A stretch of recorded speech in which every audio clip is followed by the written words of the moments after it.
4 de septiembre del año 2000, un trabajador del volante, un taxista, vio la muerte por manos de delincuentes que simularon ser clientes.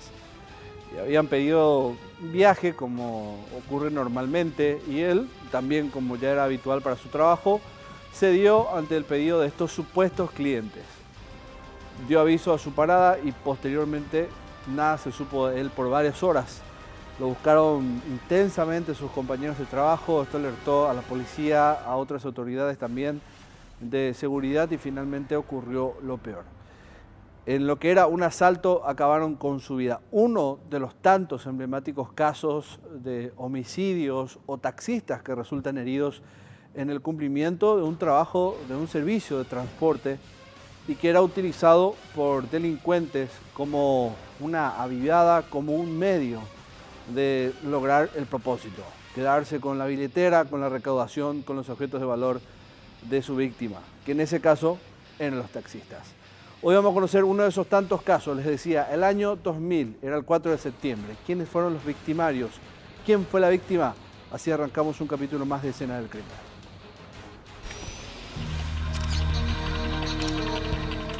Perfiles. Víctima.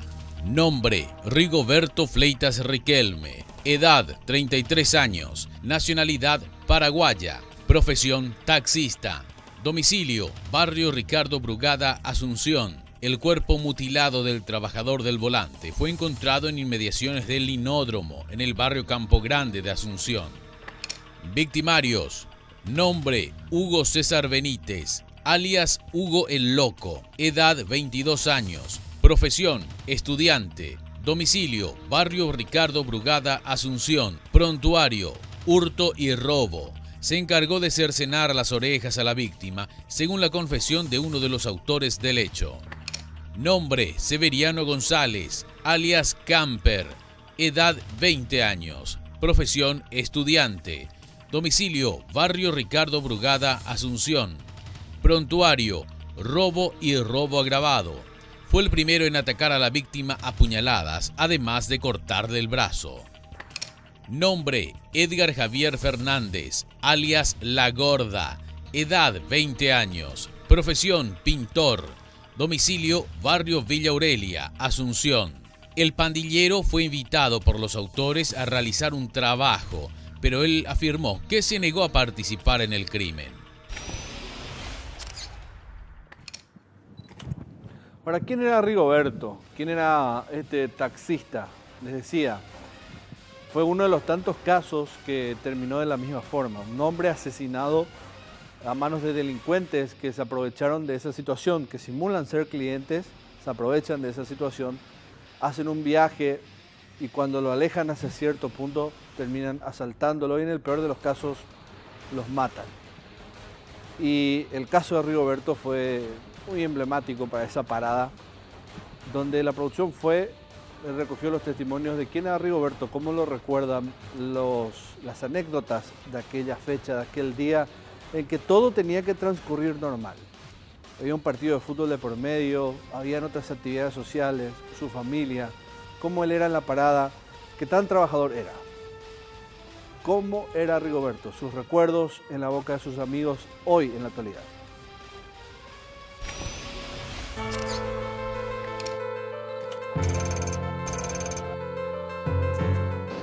Y Rigoberto era una buenísima persona que compartía fútbol, todas las fiestas que había. Le gustaba de todo él. Era un señor muy amable, muy trabajador. En la parada ustedes tienen una imagen de él. Sí, tenemos una imagen de Rigoberto que no...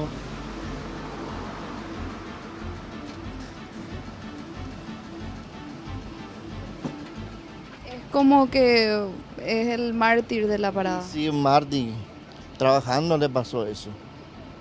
Trabajando y queriendo realizar el último servicio para ir al partido de fútbol que teníamos programado para esa noche. Y terminó todo mal. Un señor muy amigable, digamos, compartíamos todos juntos. O sea, tereré, por ejemplo, siempre acá. para, como decimos nosotros, es para tropa, para todos los muchachos ahí, compartíamos todo y tomábamos cervecita, después el fútbol, todo. Roberto era un compañero normal, un compañero más, buen compañero, colaborador, tipo muy servicial con los compañeros, necesita siempre, él está, es lo primero que empieza a movilizar, dice vamos a ayudar a la compañera, entonces fue un buen compañero. Inclusive cuando hay misa nos invitan a sus familiares, sus padres, creo que ella falleció, las hermanas, nos avisan y solemos participar con ellos. La cancha de nuestro predio lleva el nombre de Rigoberto. Sí. ¿Dónde es eso? En Ñemby tenemos nuestro predio de la sede social de la Asociación de Taximetristas del Paraguay, Asunción, APTA. Es muy amante del fútbol y le encanta. Siempre jugábamos torneos, participábamos, nos íbamos a participar en los torneos y él en la punta, porque le encantaba el fútbol. La mayoría dice que se quedó porque el compañero es un buen compañero. En ese momento yo recién vine a trabajar acá, muy poco tiempo, pero fue un buen compañero porque el compañero trabajaba en Hotel Sabe, era conserje, parece que era en Hotel Sabe. Un buen compañero, pero la mayoría dice que se equivocaron, pero nadie sabe por qué, cuál es el motivo que se equivocaron, que siempre se dice hasta ahora. Bueno, Rigoberto tenía el pedido de estos jóvenes que llegaron hasta la parada 42 que está ahí en Perú y Juan de Salazar. Actualmente en esa esquina, prácticamente detrás de la Embajada Argentina, es donde está esa parada de taxistas, al lado de una gasolinera. Hasta ahí fueron estos jóvenes pidiendo el servicio y como ya ustedes escuchaban, después había un partido de fútbol entre los muchachos y él era el que iba a hacer el último viaje antes de acudir a ese evento, a ese partido de fútbol. El vehículo de él se encontró en las inmediaciones del Banco Central del Paraguay. Y un punto no menor es la zona donde se encontró el automóvil. Les decía que generalmente en estos modus operandi que se repitió durante mucho tiempo, los delincuentes llevaban a los conductores de taxi a zonas bastante oscuras. En caso de que sea de central, los llevaban a largas distancias, en algunos casos en puntos que ni siquiera estaban urbanizados, con la intención evidentemente de ganar tiempo a la hora de huir después de cometer el asalto. En el caso de Rigoberto lo llevaron a un punto donde hay muy poca iluminación, el Parque de la Salud, la zona del Banco Central del Paraguay, y ahí encontraron el Mercedes-Benz que él utilizaba como traslado, como su herramienta de trabajo. Dentro del automóvil, la policía encontró solo documentos y rastros de sangre en el asiento del conductor. Lo que creen los investigadores es, por la forma en que encontraron todo, que en ese sitio fue que lo mataron.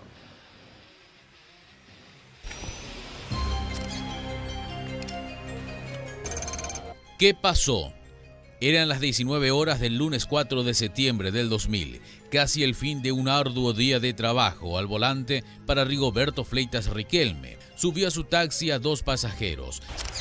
Él estando en la punta, vinieron 2 personas que subieron al auto, le pidieron que le acerque hacia a la calle San Estanislao, que es la entrada al Miguá. Bajó su bandera y avisó a sus colegas de la parada número 42, ubicada entre las calles Perú y Juan de Salazar. Rigoberto comunicó que sería su último viaje del día, pues luego debía asistir a un torneo en la Asociación de Taxistas. Lo que él no sabía era que ese sería el último día de toda su vida. En los días lunes teníamos un torneo ahí en Olímpico, cerca de Toyotosi. Y ese día nosotros le dijimos que vamos por Río. Y como era temprano, dicen, no, ¿para qué? Usted fue a tercer partido recién. Le dije, vámonos a ver lo otro que está jugando. No, voy a esperar, voy a hacer un viaje más, me voy. Bueno, entonces yo salí con otro compañero y nos dijimos para el partido, ¿verdad? Sí, teníamos un partido de fútbol detrás de Toyotosi, que hay una canchita. Teníamos que estar ahí para las 20 horas, 20, 30. Y le aguardamos ahí y ya no apareció él. Pasó una hora sin que regresara, lo que generó en sus compañeros una profunda desesperación. Este sentimiento fue en aumento con el correr de los minutos y horas. Varias llamadas a su celular aumentaban la incertidumbre sobre su paradero. Una oleada de taxistas se organizó para encontrarlo, al no ubicarlo siquiera por radio. Una tenaz búsqueda se extendió por toda la capital a través del autorradio y las diversas paradas, pero el ambiente se puso aún más tenso a las 23 horas de ese lunes. Tras el hallazgo de su automóvil en inmediaciones del Banco Central del Paraguay, entre las calles Sargento Benítez y Primer Presidente, barrio Villa Guaraní de Asunción. La base de nuestro taxi radio ya empezó a ubicar el móvil, se ubicó el móvil ya con sangre, hacia la calle Primer Presidente. Y a partir de yo por lo menos me puse en campaña a partir de la medianoche, las 12 aproximadamente, que se fue. Mi conductor me despertó, me dijo que Rigoberto estaba desaparecido, que se encontró en el auto con sangre, mucha sangre adentro. Y empezamos ahí, hasta las 5 aproximadamente. Algunos documentos del trabajador en el vehículo y manchas de sangre en el asiento del conductor fueron puntos decisivos para intensificar el rastrillaje con patrulleras y móviles amarillos que finalmente acabó con un aterrador hallazgo cuando los primeros rayos del sol daban la bienvenida al martes. Un niño merodeaba en la zona conocida como Linódromo cuando se tropezó con el cadáver del taxista. El pequeño pensó que se trataba de un hombre arrollado por un vehículo debido a que tenía uno de los miembros superiores desprendidos. Y eso es las 6. Vino un chico en bicicleta cruzando como en una calle terraplenada y que estaba un borracho acostado ahí. Y ahí se fueron a compañeros a verificar y encontrar a Rigoberto sin brazos, sin oreja, que le jugaron todo mal al compañero. Es muy triste lo que nos pasó, estuvimos asustados todos, hasta ahora nos recordamos de Rigoberto, que fue un buen compañero. Los 1000 taxistas abocados a encontrar a su compañero no tardaron en llegar al lugar, donde confirmaron que se trataba de Rigoberto. Y eso también quiero resaltar, el gremio de los taxistas, yo hasta ahora recuerdo una colaboración plena en la investigación por parte del presidente de la asociación en ese momento y todos los componentes de la Asociación de Taxistas de Asunción. Yo llevo en mi memoria un recuerdo que nunca voy a olvidar, porque en muchos de los casos que hemos investigado como los taxistas, ellos siempre estuvieron al lado de los investigadores, apoyando la investigación hasta que nosotros lleguemos al esclarecimiento. Siempre tienen la forma de avisar a los otros, pero no escucha solamente el que está en la parada, escuchan toditos los que están por la calle recorriendo esa comunicación. Y eso hace que ellos se unan, hagan un esfuerzo y muchas veces hasta inclusive impiden que se cometa un hecho contra su compañero taxista. Con el brazo izquierdo cercenado hasta el hombro y con las orejas también mutiladas, frente al parque Ñuguazú, a unos 200 metros de la autopista que va al aeropuerto Silvio Pettirossi, fue encontrada la víctima. No solamente acabaron con su vida, sino lo cercenaron. Seguramente ya recuerdan, le arrancaron un brazo, las orejas y le cosieron la boca. O sea que este taxista sufrió, creo que yo, antes de su muerte, ciertos vejámenes estando vivo, hasta que provocó eso su muerte. Además, su cuerpo presentaba más de una veintena de estocadas. La escena conmocionó tanto a los vecinos de Campo Grande como a los propios investigadores, quienes rápidamente trazaron una hipótesis cuya trama se confirmaría con la detención de los autores y una escalofriante confesión.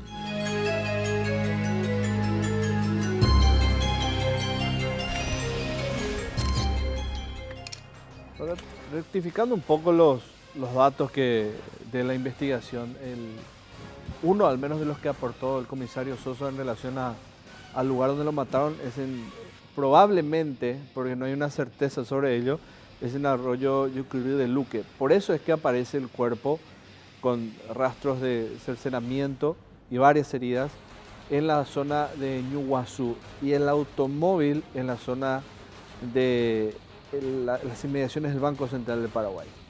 Quiere decir, entonces, cambiando eso que habíamos dicho, de acuerdo a los datos policiales, siempre de acuerdo puntualmente a estos datos, que finalmente en la escena del crimen es en ese descampado donde fue encontrado probablemente el cuerpo y posteriormente el abandono del Mercedes en otro lugar. En heridas que hablan se puede denotar una particularidad no menor, porque son mensajes que van a ir entendiendo después en el armaje de este rompecabezas, la cantidad de veces que lo apuñalaron, 23 según los detalles del forense. Evidentemente eso tenía una entrelínea que era una venganza. Algo pasó con Rigoberto y al menos uno de los que subieron a ese taxi pidiendo un viaje, supuestamente como clientes, pero posteriormente era un robo, tal vez disfrazado por un crimen. Con venganza, un detalle no mayor en la investigación. Pero antes de adentrarnos a ese punto, a ese análisis que hacen los agentes policiales y el Ministerio Público, veamos en heridas que hablan los detalles que dan los forenses con respecto de cómo lo mataron.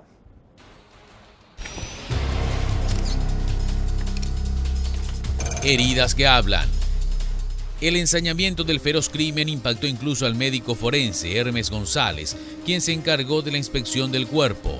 Unas 23 heridas, repartidas entre el pecho, la espalda y el abdomen, confirmaban la hipótesis de un ajuste de cuentas debido a la hazaña impresa en el cuerpo de la víctima. Las heridas eran de 3 centímetros de profundidad y, de acuerdo a las características, correspondía a un arma sumamente filosa. También le cercenaron las orejas, un mensaje que los investigadores interpretaron rápidamente. Una de ellas llegó al corazón y lo perforó, ocasionando inmediatamente la muerte. Posteriormente a esto, le arrancaron el brazo izquierdo con un serrucho. Pero esto no fue todo. Aparte de las heridas, el cadáver presentaba fracturas de costillas y de la clavícula, provocadas por un elemento contundente, según el profesional. El brazo de la víctima no fue encontrado en la escena. Con un serrucho le sacaron ese brazo y ustedes veían también las orejas y las heridas de arma. 23 puñaladas, le cercenan la oreja y le arrancan un brazo. Pero robaron robaron el autorradio para despistar.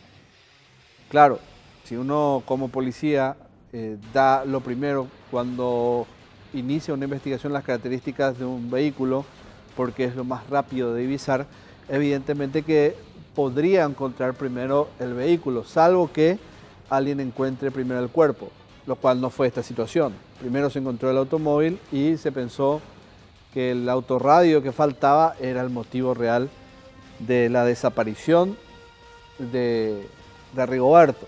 Es decir, le llevaron con la finalidad de robar, pero como no lo encontraban, la preocupación seguía hasta que hallan el cuerpo en ese descampado en Ñuguazú.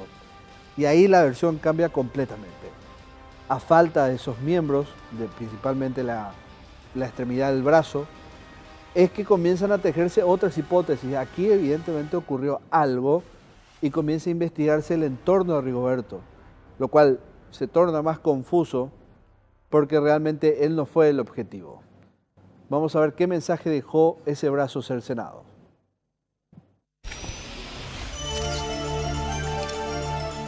El brazo mutilado.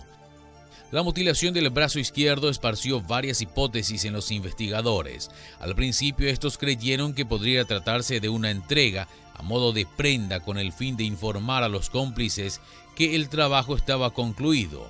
Incluso se llegó a creer que se trataba de un acto realizado como un pacto satánico, considerando la escalofriante saña con la que le dieron muerte al trabajador del volante. Todas las dudas en cuanto a esto se dilucidaron tras la detención de uno de los autores, quien confesó todo. Edgar Fernández confirmó a los investigadores que el miembro superior de Rigoberto acabó en las aguas del río Paraguay. Él mismo nunca fue encontrado. Le cortó el brazo Seferiano. ¿Cómo fue? Fue ya después de la ¿Ah? ¿Cómo fue que le Ya cortó el brazo? Estaba medio vivo todavía, pero ya con signo de muerte ya estaba ya. Y ahí ya, yo vi cuando le cortaron el brazo, yo corrí de ellos. Y con un cuchillo. cuchillo que era muy grande, ¿no? Era tan grande como un machetillo era. Pero yo no he visto que era en la oscuridad qué clase de cuchillo era. No me iban a pagar, yo creía que era un laburo como cualquier otro laburo, ¿verdad? Y de repente veo que las cosas estaban andando muy mal. Y yo salí corriendo de ahí y ellos se dirigieron hacia el bajo, llevando el brazo de esa persona que fue muerto. Llevaron un hule negro. Vamos a la pausa, breve por cierto, y al volver, cómo la policía comienza a dar con los autores de este hecho.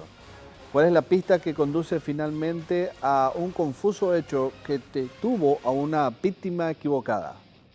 Hoy, error en la venganza, la muerte del taxista Rigoberto. Esto ocurrió en el año 2000, aquí en Escena del Crimen.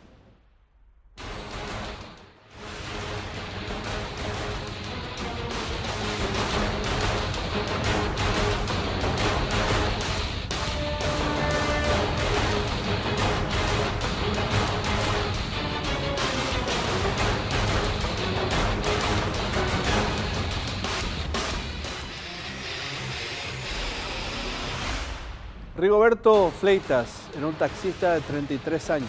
Esa edad tenía cuando lo mataron. Y fueron cerca de 5 los involucrados en ese hecho.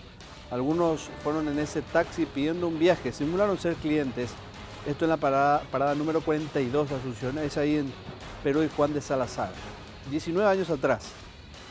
Ellos lo asesinaron de la peor forma, porque a más de infligirle 23 puñaladas a este hombre, le cercenaron un brazo y las orejas. También robaron cosas del taxi, lo cual en un primer momento, cuando encuentren el automóvil en las inmediaciones del Banco Central del Paraguay, hace pensar que el trasfondo real fue un asalto, fue un robo.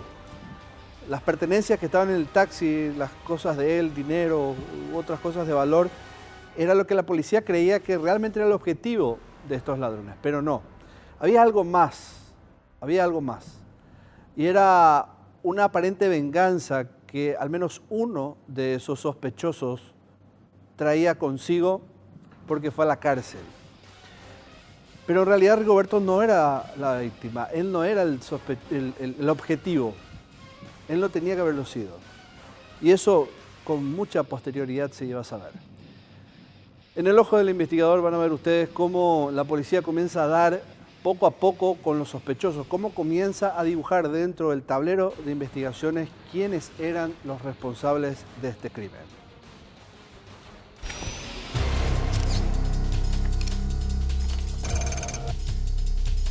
El hecho se fue suscitando de esta manera. Yo le voy a ir explicando lo que puedo recordar. Y se trata de situaciones que se habían presentado con anterioridad. Nosotros averiguamos, primeramente identificamos a este taxista, que era Rigoberto Fleitas, y averiguamos a qué parada correspondía, ¿verdad? Y se nos confirmó de que la parada de él estaba sobre Perú. ¿Qué ocurre? Un día, póngale un tiempo antes, creo 3 a 4 meses antes, estos sujetos, que posteriormente fueron responsables de este crimen, cometieron un robo, robaron un autorradio sobre la avenida Artigas. En el momento en que estaban cometiendo este robo, fue sorprendido por el dueño del vehículo. El dueño del vehículo le gritó y pidió auxilio, ¿verdad?, a las personas que estaban en el lugar. Esto hizo de que estos sujetos, ¿verdad?, llevaron la radio en la mano, pero al mismo tiempo huyeron.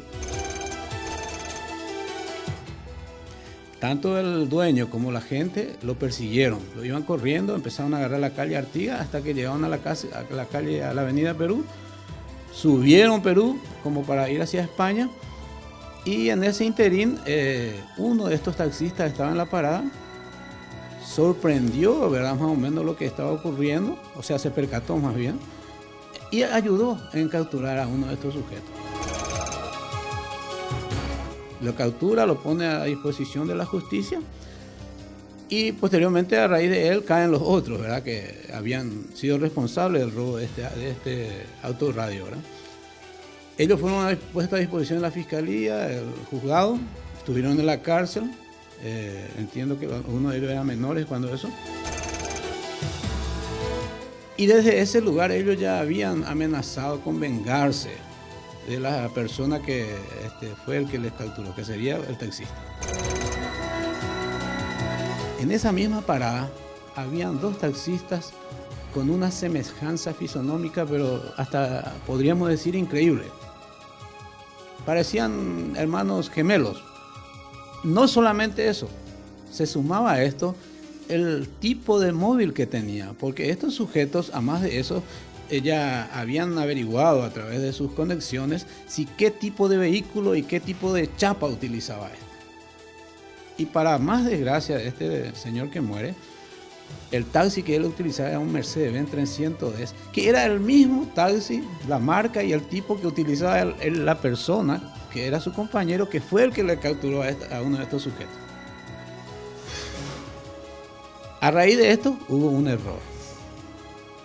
Se equivocaron. En la parada de taxi, donde nosotros fuimos a hacer las averiguaciones, los mismos compañeros recordaron el caso.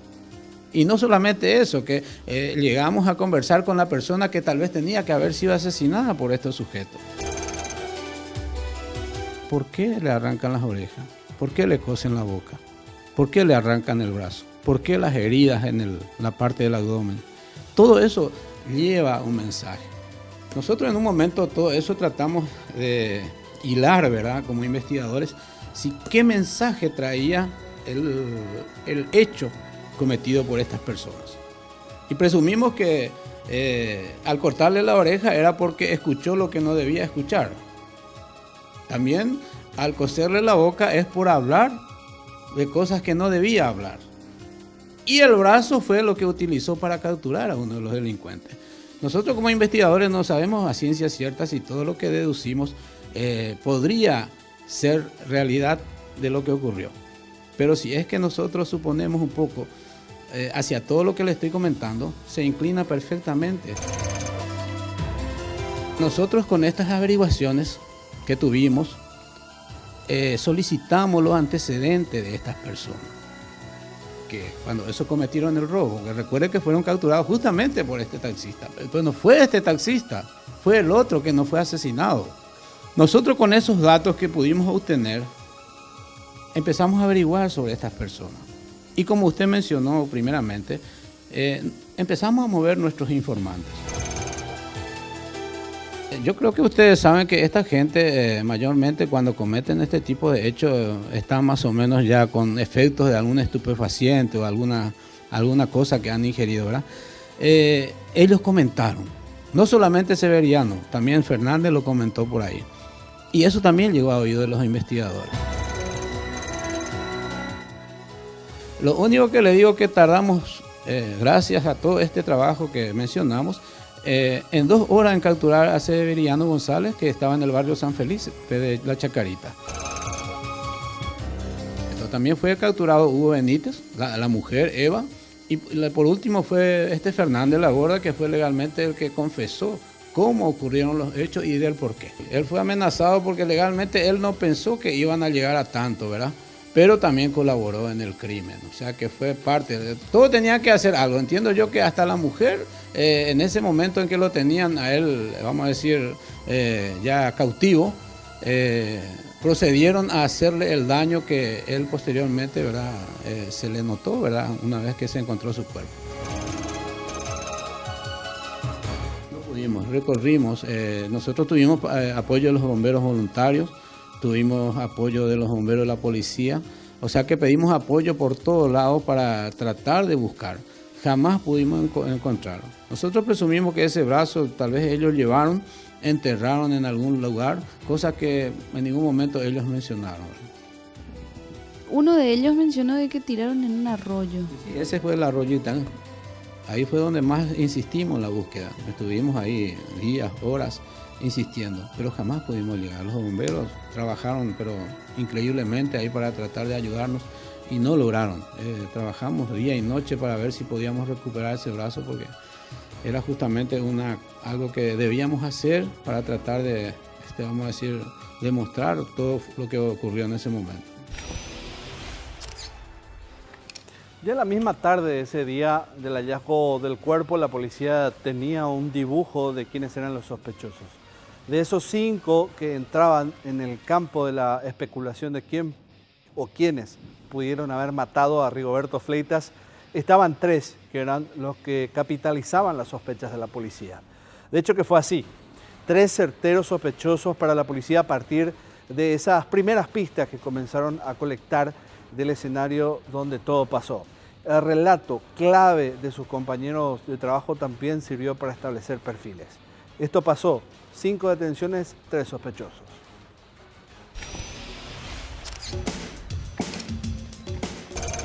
Las detenciones.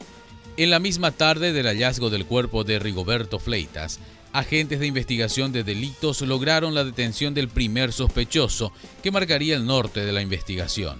Se trataba de Severiano González, un joven de 20 años. La policía fue directamente tras sus pasos a través de un informante, quien les puso en conocimiento del antecedente que éste tenía con la justicia y el enjambre amarillo. Conocido como Camper, era residente del populoso barrio Chacarita, donde los autores se habían reunido horas antes del crimen para poder trazar los límites del plan macabro. Él, por su parte, todo el tiempo negó haber participado en el crimen carnicero del que fue víctima el trabajador, pero no contaba con que la policía tenía el testimonio de una persona a quien él, en una ronda de tragos, confesó con lujo de detalles que había participado. Esa confesión no solo recayó en su detención, sino en la de otros sospechosos, entre ellos Hugo César Benítez, de 22 años de edad, también residente del barrio Ricardo Brugada, quien fue detenido en el barrio central de Mariano Roque Alonso.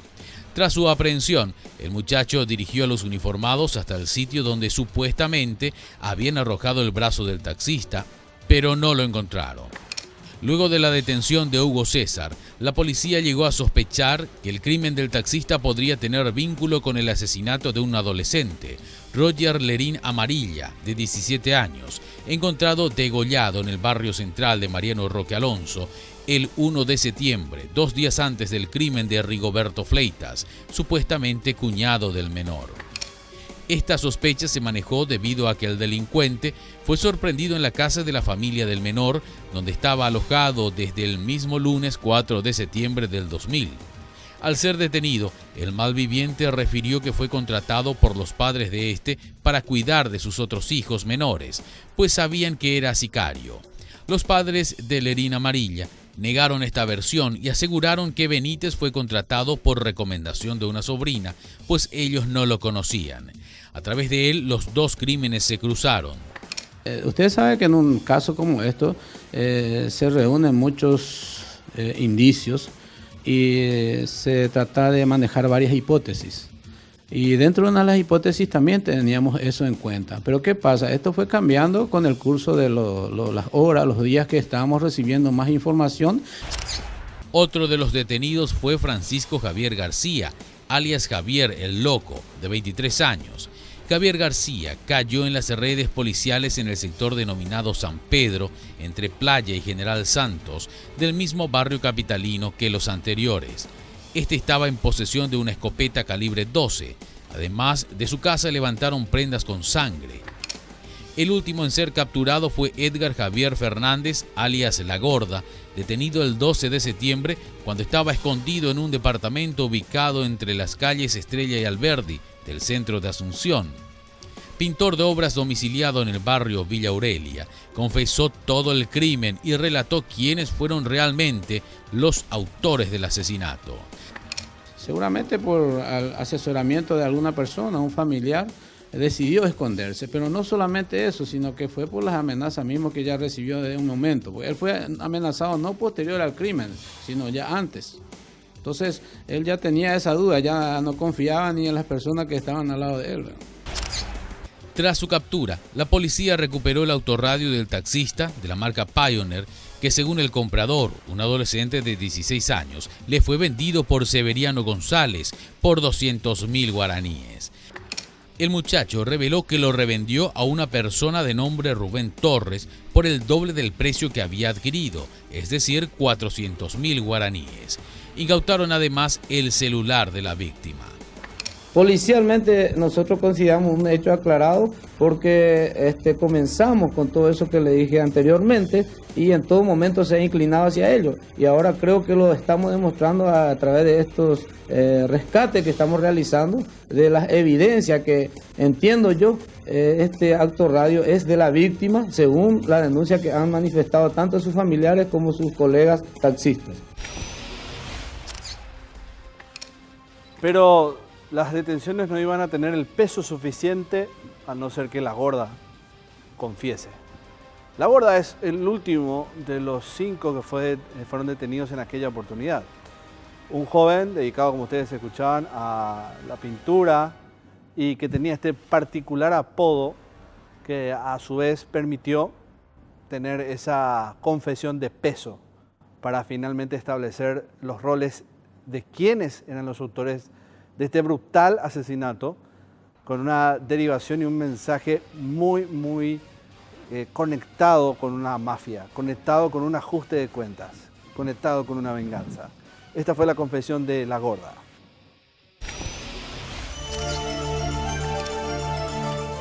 La confesión de la gorda. El último en ser detenido por la policía fue Edgar Javier Fernández, alias La Gorda, quien confesó todo el hecho, pero deslindó responsabilidades de su parte, asegurando que incluso fue amenazado de muerte para participar del crimen, pero que no lo hizo. El pandillero dijo que los autores del crimen actuaron motivados por una mezcla de drogas y alcohol. Tenían un trabajo para él. El día que antes que le mataran al taxista, ellos estaban reunidos en el bajo de San Felipe, están tomando marihuana y consumiendo pastillas. Y ellos me estaban diciendo para que consuma con ellos, que tenían un laburo para mí. Y me dijo para esperarle tal parte, para que labure con ellos. Le subieron al taxi.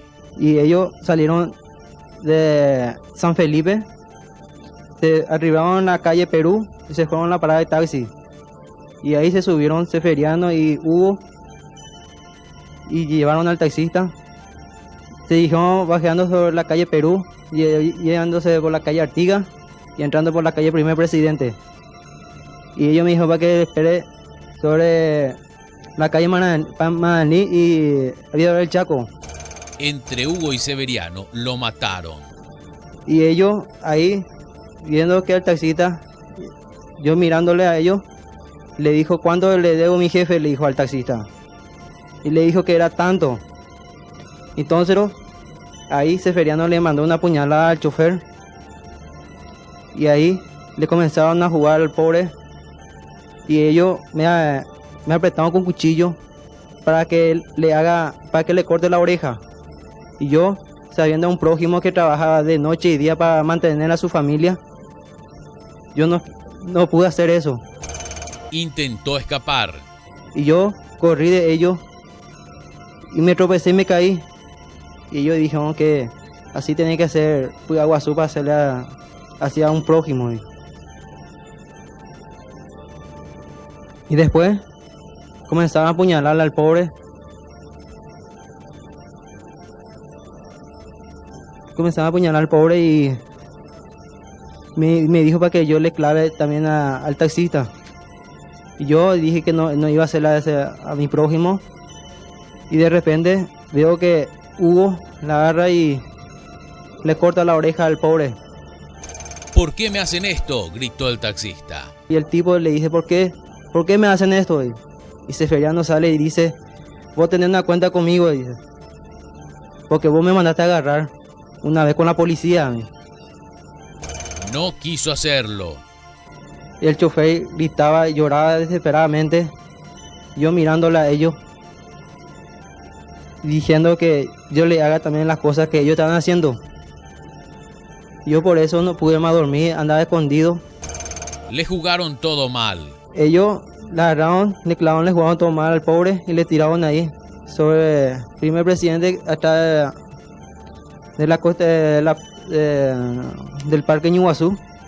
Y ellos se dirigieron hacia el Primer Presidente agarrando el taxi. Lo amenazaron. Y ellos me dijeron para que yo lleve el brazo. Yo diciéndole que no puedo hacer eso. Y ellos me dijeron, si vos le llegas a contar esto a alguien, vos vas a morir, me dijo. Y justo fue él el que no recibió ningún tipo de castigo por parte de la justicia. La policía, según al menos la investigación, no encontró algún tipo de indicio, evidencia, algo que lo vincule a la acción directa del crimen, la mutilación, el secuestro y el crimen, la manera en que ocurrió. Sí había muchísima evidencia en contra de Severiano, pero no así de él. Su confesión, sin embargo, fue clave para terminar por derrumbar todo tipo de dudas que tenía la policía. Hay un precedente en todo esto. Estos jóvenes que cometieron el hecho efectivamente se dedicaban a los robos, a lo famoso en cuanto a la forma de operar que se conoce como tortolero o tortoleada. Ellos se dedicaban habitualmente a esto. La excepción del robo no se iba a presentar en el crimen de Rigoberto Fleitas, porque llevaron cosas.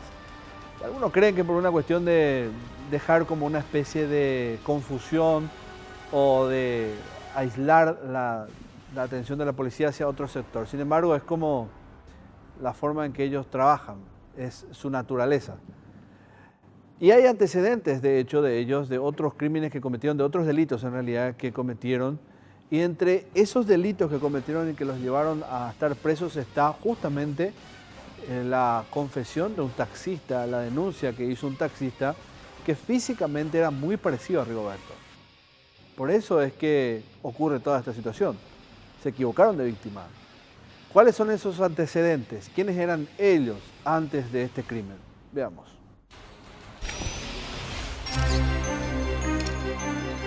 De tortoleros a asesinos.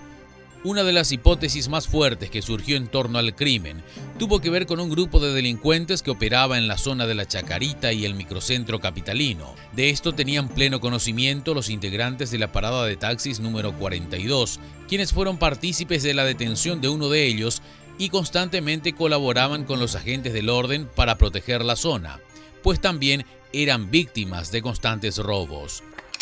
En esa parada también trabajaba Rigoberto Fleitas. 2 meses antes de la muerte del taxista, 2 tortoleros protagonizaron el robo de un autorradio, de un automóvil Volkswagen Gol, propiedad de un ciudadano alemán.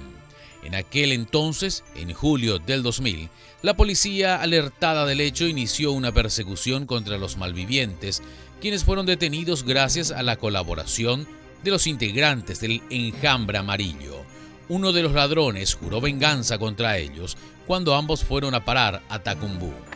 Se trataba de Severiano González, quien abandonó la prisión el 11 de agosto de aquel año. Por su parte, su colega salió el 30 del mismo mes. La policía no descartó que la muerte del trabajador se haya orquestado tras las rejas y una vez liberados ambos delincuentes, se puso en marcha el plan criminal.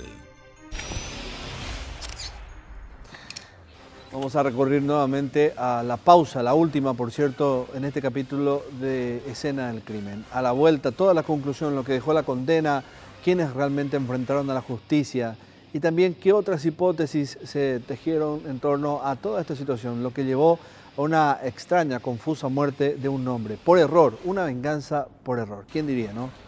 Que se cometa un error y se mate de esa forma. Todo esto a la vuelta del corte.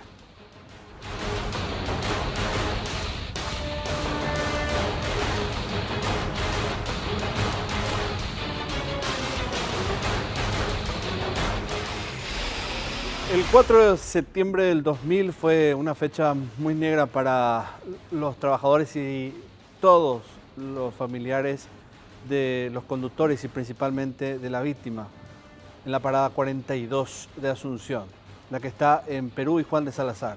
Es que uno de sus integrantes fue asesinado, secuestrado, asesinado, mutilado, le arrancaron las orejas y también el brazo. 5 hombres vinculados a este hecho, de los cuales 3 se probó, al menos según la policía y las acusaciones, que estuvieron directamente ligados a ese secuestro y a ese asesinato. El cuerpo fue encontrado en Iguazú, el automóvil del taxista en la zona del Banco Central del Paraguay.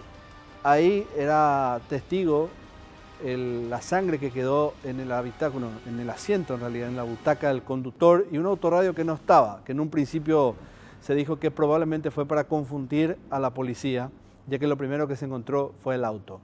Con el hallazgo del cuerpo comenzaron las diligencias policiales y judiciales que terminan por establecer realmente cuál era el trasfondo. Y al parecer Severiano González, uno de esos 3 autores directos, tenía una venganza jurada contra un taxista de la misma zona, al parecer, muy parecido físicamente a Rigoberto. Es decir, lo mataron por error, según la sospecha. Muchos también creen que realmente ese asesinato y la macabra forma en que lo hicieron era un mensaje directo para los taxistas que ayudaron a muchos. Fíjense ustedes, zona baja, ahí en Tablada, muy próxima a esa parada, y había muchos asaltos. Y supuestamente todo eso ocurrió para dejar un mensaje para todos los taxistas de la zona, que ya no los delaten más. Fue una de las hipótesis. 20 años de cárcel para Severiano González y para Hugo Benítez, Hugo César Benítez, o Hugo el Loco, como lo conocieron. Pero ninguno de los dos compurgó la totalidad de esa pena, solo la 3/4 parte. Hoy día están libres. Y también hoy día se sigue recordando a este joven de 33 años asesinado de la peor forma.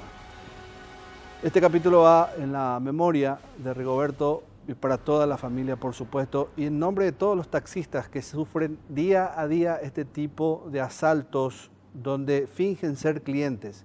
Muy a pesar de lo particular que pudiera ser el caso, de todas formas siguen trabajadores del volante siendo víctimas de este tipo de secuestros, víctimas de zonas oscuras, víctimas de aquellos que dicen ser lo que no son y terminan asaltándolos, hiriéndolos o matándolos. Llegamos al final de Escena del Crimen. Muchas gracias nuevamente por la compañía de siempre. Y tengo una muy buena noticia para todos ustedes, para aquellos que lleguen hasta Óptica Carrón ahí en Cerro Corá y Tacuarí y digan, vi el programa de Escena del Crimen, soy fan de Escena del Crimen, tienen un descuento del 30% en todo tipo de productos de la Óptica a Carrón. Así que les reitero, Cerro Corá y Tacuarí, digan que ven Escena del Crimen y tienen automáticamente 30% de descuento en todos los productos. Así que un saludo a la familia de Óptica Carrón. Nos reencontramos la próxima semana y no se olvide, puede volver a ver este capítulo los sábados a las 11 de la mañana aquí por Unicanal. Adiós.